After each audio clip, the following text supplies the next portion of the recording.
It's Me, Billy, Chapter 2, concluding the story. Anyway, we're going to review it. Let's go.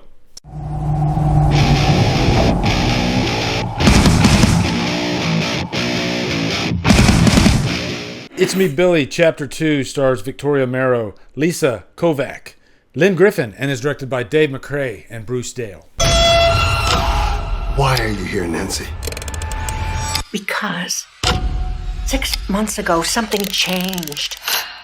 What's up, guys? It's finally here, the concluding chapter of It's Me, Billy. If you remember, the first one came out, what was it, like 2 years ago, something like that? If you don't know what It's Me, Billy is, if you haven't watched the first one, I'm a massive fan of Black Christmas.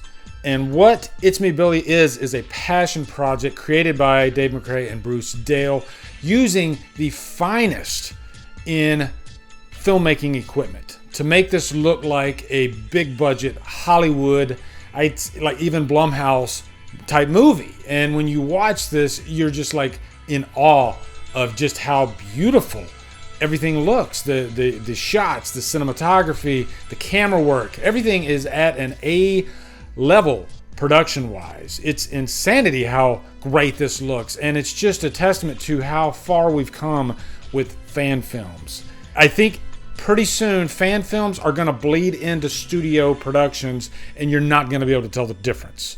If you didn't know that this was a fan film, you probably wouldn't be able to tell the difference, because these days in fan films we actually get stars from the actual properties. Like Lynn Griffin is in this movie, who played Claire in the original. She's playing a different character, obviously. She's playing her sister because Claire died in that movie. But that just blows my freaking mind. And this isn't the first time. This has happened quite a few times with Tom Matthews coming into the Never Hike Alone series. The list goes on, and I think a big part of this is the convention circuit and fans who create films having easier access to the talent, that's in these IPs. And oftentimes the talent's like, you know what? Let's do this. I don't have any kind of like legal ties to my property. Yeah, why not? Let's give the fans what they want. And that's what fan films do. They give the fans the power to create stories that they want to create. And I couldn't be more proud of Dave McRae and Bruce Dale for what they have created with both of these movies. And both of them are 45 minutes each. And if you marry them together, it's literally just one 1.5 hour movie. And I think I'm begging Dave McRae and Bruce Dale to actually give us just the full, I guess you could call it the whole Christmas Bloody Night.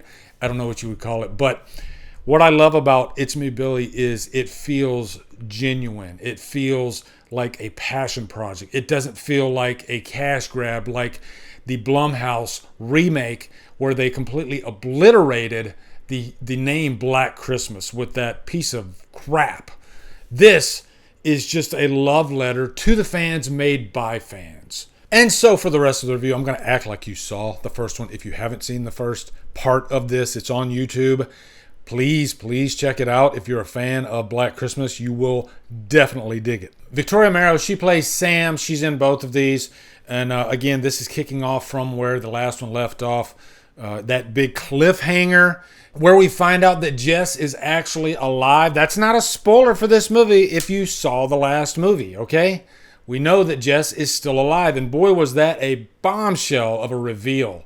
And it just left me like foaming at the mouth to find out where this story is going to go.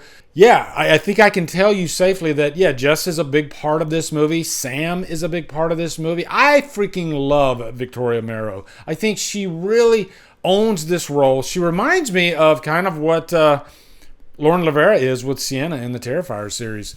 She's that good. And I'm looking forward to seeing where her career goes after this, because she's a fine young actress. She does a really great job carrying this movie. That's what she does. She carries it.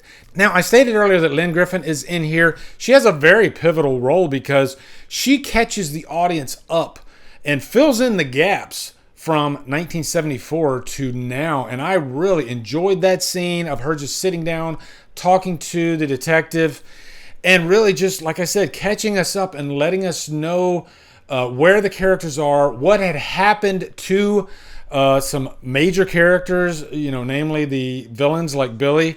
During that time frame, how did he end up in that house?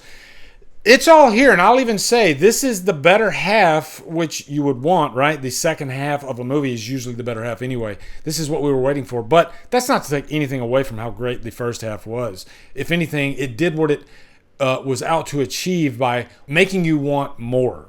And I think this movie really goes out with the bang. It feels like the whole part 2, chapter 2, is one big final act, which was awesome. I can't stress enough how great this film looks. The cinematography is flat out gorgeous. The performances are great. You know, there is not a single frame in this movie that feels like amateur. This feels like professional filmmaking. Now, if you know Dave McRae and Bruce Dale, they are big fans of tension. I know Dave is a massive fan of the original Halloween. And the reason being is not the blood and guts, but just the creating tension through atmosphere and pacing. And it's an art form. And I think that's what he's striving for in this movie. You know, having you gripping your seat, wondering when the strike is going to happen. And there's some nice payoff in this movie. There's some really fun scenes of violence, fun kill scenes.